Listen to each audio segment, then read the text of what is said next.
사사기 7장 말씀, 우리가 본문 7장 15절부터 22절 말씀을 함께 읽으면서요. 어, 인비저블이라는 제목의 말씀을 나누려고 합니다. 인비저블. 여러분, 요즘 세대가 자주 사용하는 단어들 중에 인싸, 아싸, 마싸라고 하는 말이 있어요. 무슨 뜻인지 아시나요? 혹시 아시는 분도 있을 수 있고요. 그런 말은 들어본 적이 없는데 이렇게 생각하시는, 말씀하실 분도 있습니다. 자, 인싸라는 말, 영어 인사이더를 줄인 말이에요. 그래서 인싸라는 말이 어떤 의미냐면 어떤 모임이나 행사에 적극적으로 참여하는 그런 사람들, 그리고 참여한 사람들과 잘 어울리는 사람들을 지칭하는 말이 인싸입니다. 자, 그 중에서도 더더욱 어, 잘 어울리는 사람을 핵인싸 이렇게 불러요. 반대말은 뭐냐면 아싸입니다. 영어 아웃사이더를 줄인 말인데요. 어떤 그룹이나 무리에 어울리지 못하고 혼자 지내는 사람, 그게 아싸라는 말이에요. 자, 마싸라는 말도 있죠. 마싸는 뭐냐면 마이사이더라고 새로 만든 말이에요. 신조어인데 뭐 원래는 이런 말 없었습니다. 마싸는 뭐냐면 다른 사람의 말에 좌우되지 않고 나만의 기준을 따라서 그 기준에 따라 확고하게 사는 사람을 얘기해요. 그러니까 자기의 길을 가는 거죠. 근데 이런 말들, 아싸, 인싸, 뭐 마싸 이런 단어들을 보면 요즘 젊은 세대가 혹은 요즘 세대가 어떤 삶을 지금 추구하면서 살아가는지를 알려줘요. 방송 보시면 연예인들, 요리 전문가들, 패션, 가수, 연기자, 뭐 다양한 부분에서 사람들한테 널리 알려진 스타가 되기 원하는 사람들 많죠. 또 그런 사람들을 찾아내는 서바이벌 프로그램이 유행이에요. 서로 경합을 해가지고 등수를 매기고요. 등수를 매겨서 1등, 2등, 3등 혹은 좀 더 범위를 넓혀서 뭐 6등이나 10등까지 된 사람들 방송에서 자꾸 초대해서 소개해주고 알려주는 역할을 하죠. 자, 그런 식으로 알려지고 나면 사람들의 관심을 한 몸에 받게 되거든요. 자, 그러다 보니까 요즘 어린이들, 청소년들, 청년들 그런 대회 나가서 우승하는 걸 가장 바라는 바로 생각하고 꿈을 꾼다라는 거예요. 본인이 그렇게 될 수 없다는 걸 안다면 또 어떤 식으로 접근할까요? 유튜브, 틱톡, 인스타그램 뭐 이런 데다가 뭔가 사람들의 눈길을 끌 만한 사진이나 영상을 올려놓고 관심 받으려고 해요. 그래서 요즘 이런 세태를 바라보면서 자기 노출의 시대다라는 말도 나오고 있어요. 나를 노출하는 시대라는 거죠. 자기 노출을 다르게 표현해 보면 자기 과시라는 말로도 표현할 수 있어요. 여러분, 자기 과시가 왜 나타날까요? 나 자신이 얼마나 가치 있는 사람인가 하는 걸 인정받고 싶어서 다른 사람들한테 나를 실제 모습보다 과장해서 나타낼 때 자기 과시가 일어나요. 이게 마음의 상태, 심리적인 경향인 거예요. 어느 누구나 어느 정도는 다른 사람들한테 자기 자신을 드러내고 싶어 하는 마음이 있죠. 없는 사람 없어요. 그렇지만 어느 정도 선까지 잘 유지가 돼야 되는데 그 정도가 심해지면 정신분석학에서는 뭐라고 얘기하냐면 자기애성 인격장애라는 말을 하게 돼요. 자기애성 인격장애. 자기를 사랑하는데 그 사랑이 지나쳐서 인격적으로 뭔가 문제가 생겼다라는 거예요. 이 자기애성 인격장애라는 것에 빠진 사람은요. 자기가 지금 몸담고 일하고 있는 분야에서 인정받으려는 욕구가 아주 강해요.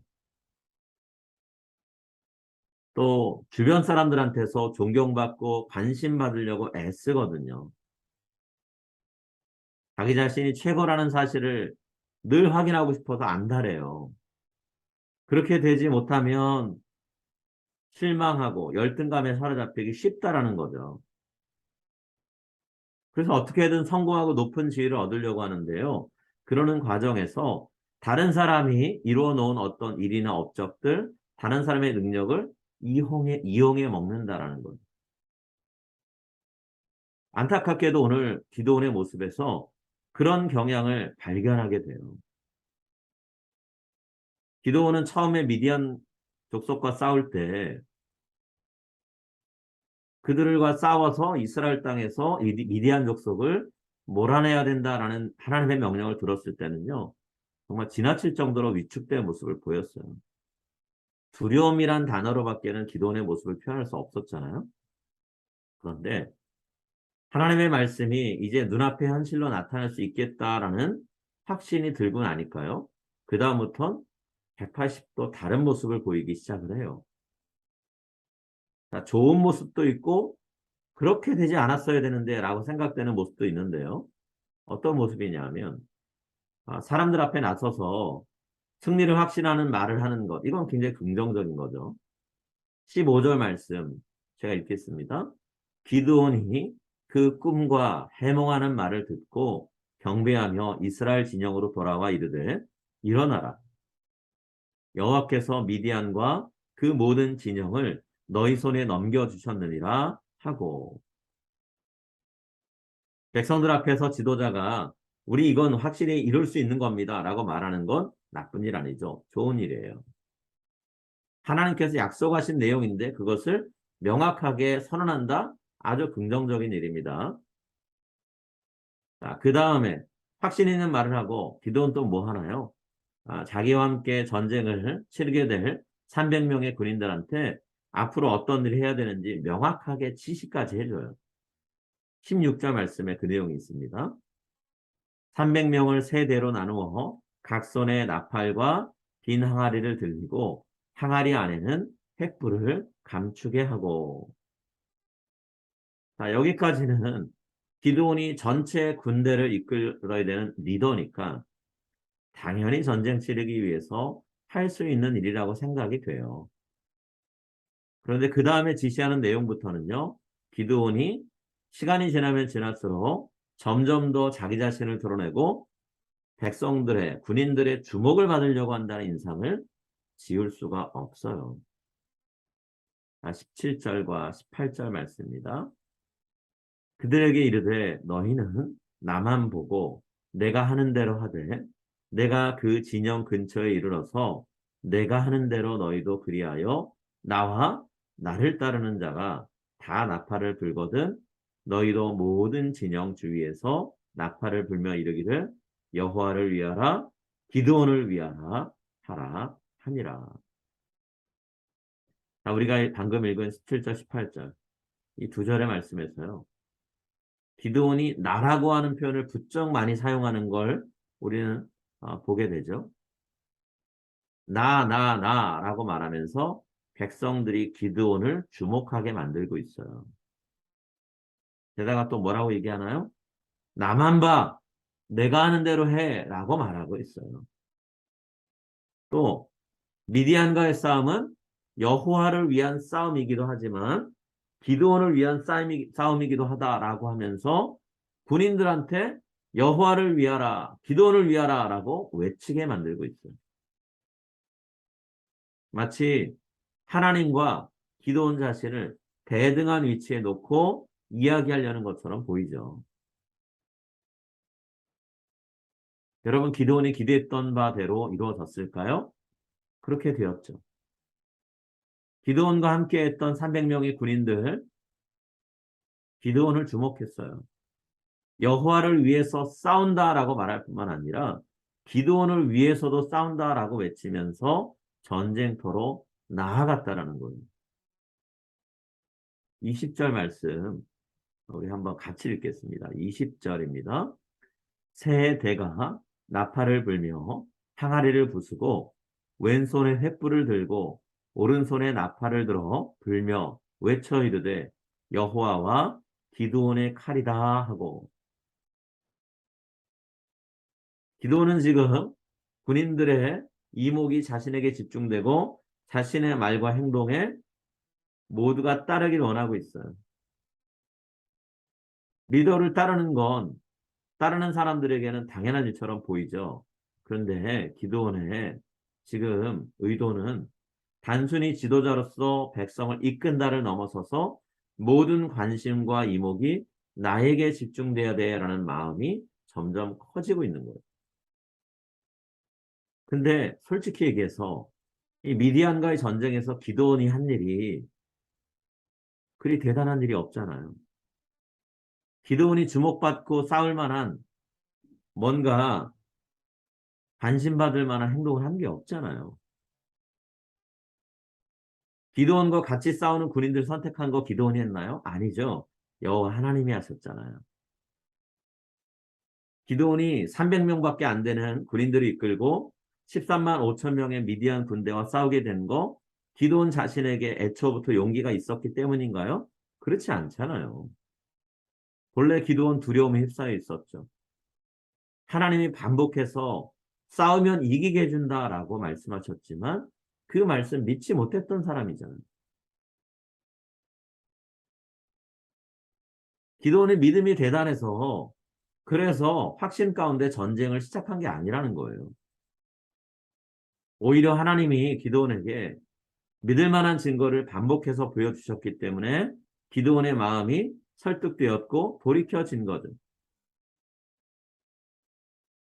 기드온이 이 싸움에서 한 일이 있다고 하면 300명의 군인들과 함께 미디안 진영 둘러싸고 나팔 불고 항아리 부수고 한 손에 횃불 들고 있었던 거 그거밖에 없어요.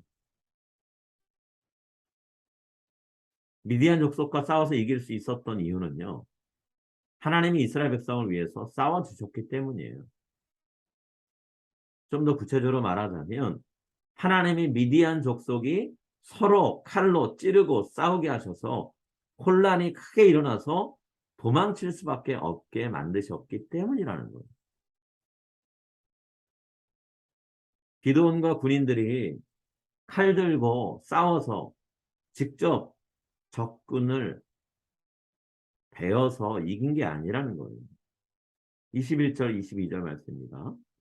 각기 제자리에 서서 진영을 에워싸매 그 온 진영의 군사들이 뛰고 부르짖으며 도망하였는데 300명이 나팔을 불 때에 여호와께서 그 온 진영에서 친구끼리 칼로 치게 하심으로 적군이 도망하여 스레라의 베시다에 이르고 또 답밭에 가까운 아벨 무올라의 경계에 이르렀으며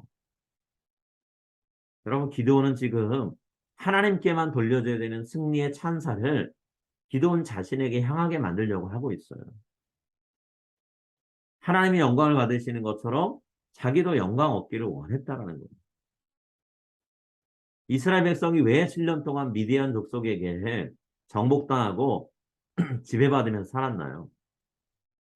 하나님을 대신해서 다른 신들에게 그들의 마음을 빼앗기고 살았기 때문이잖아요. 하나님보다 다른 누군가를 더 사랑했고 하나님을 사랑하는 것뿐만 아니라 다른 신을 사랑했기 때문이었잖아요. 근데 그런 이스라엘 백성의 마음을 기드온이 이제는 자기 자신에게 향하도록 도둑질하고 있는 거예요. 또 다른 의미의 우상 숭배를 지금 이스라엘 백성 안에서 일으키려고 하고 있는 거예요. 왜 기드온이 이렇게 됐을까요? 기드온 자신이 하나님과 대등한 위치에 있고 싶어하는 건강하지 못한 병든 마음을 갖고 있었기 때문이라는 거예요. 지금 미디안 족속과 전쟁을 치르면서 하나님이 기드온에게 기대하신 모습은 이거 아니잖아요. 자기 과시가 아니잖아요. 하나님만 높이고 하나님만 섬기는 그런 일꾼 되기를 원하신 거잖아요. 그런데 기드온은 마치 자기애적 인격 장애가 있는 사람처럼 백성들에게 인정받고 싶어서 자기가 한 아주 작은 일, 뭐 했다라고 말하기도 어려운 일을 크게 부풀리는 행동을 하고 있는 겁니다. 마치 내가 다 한 것처럼 그렇게 하고 있는 거죠.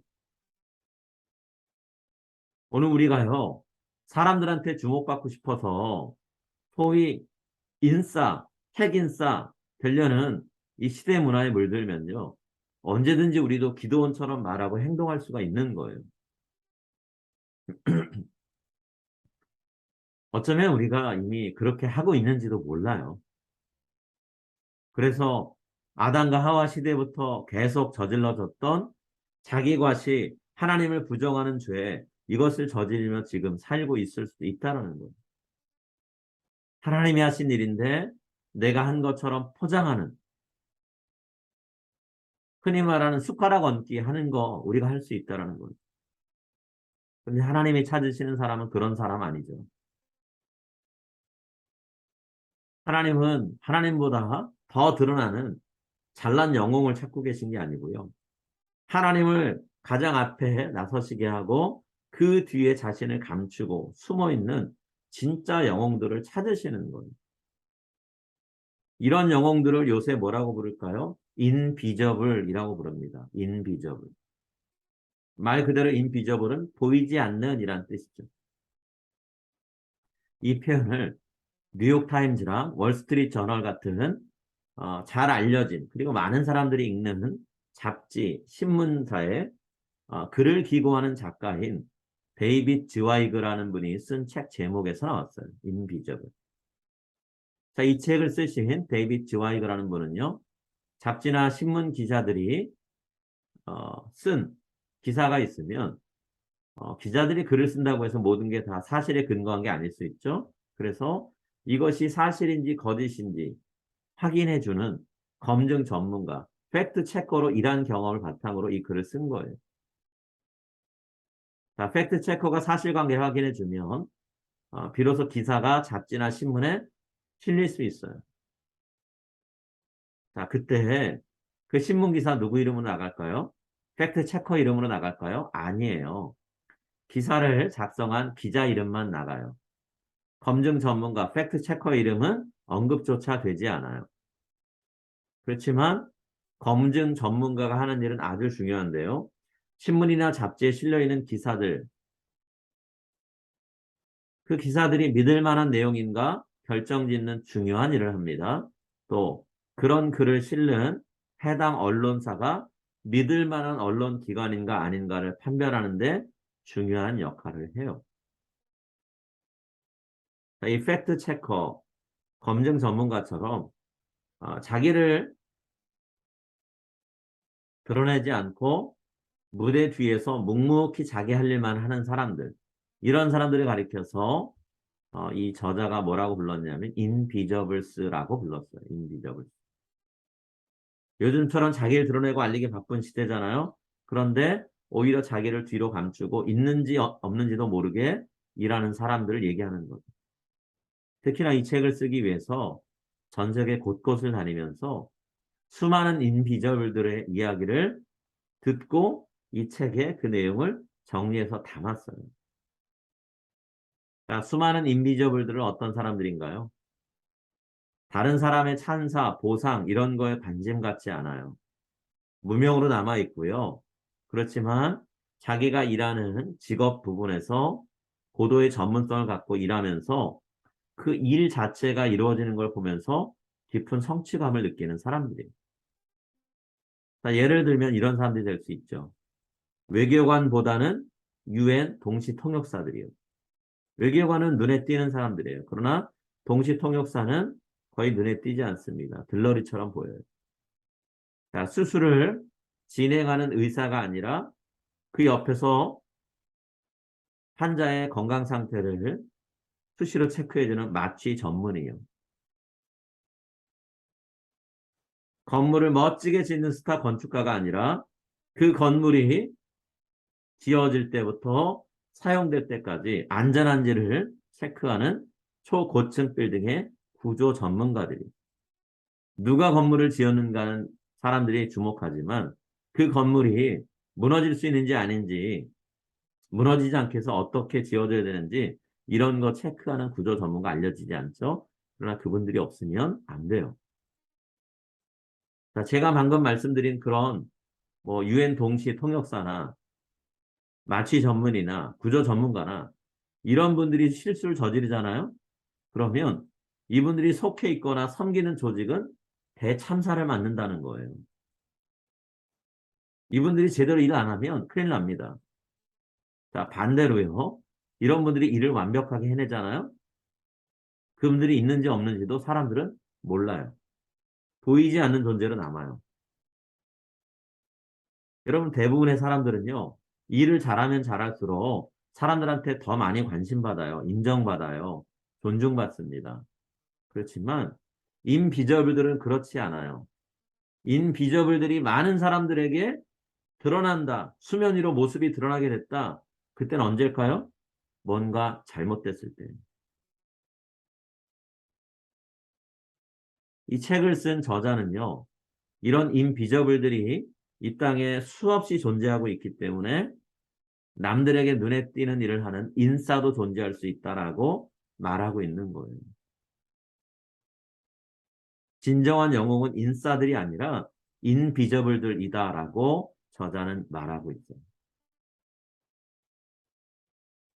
이 저자의 이야기를 빌려서 생각해 보면 여러분 기도원은요.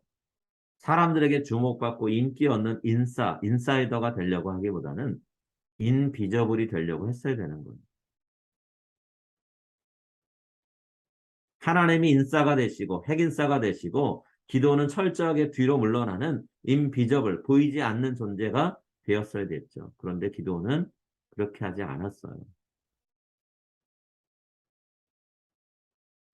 그리고 그 결과는요. 미디안과 전쟁 이후에 벌어지는 비극적인 일들로 확인이 돼요.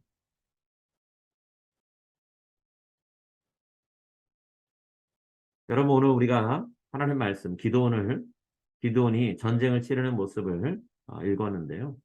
오늘 말씀을 통해 한 가지 교훈을 마음에 새기고 살아갔으면 합니다.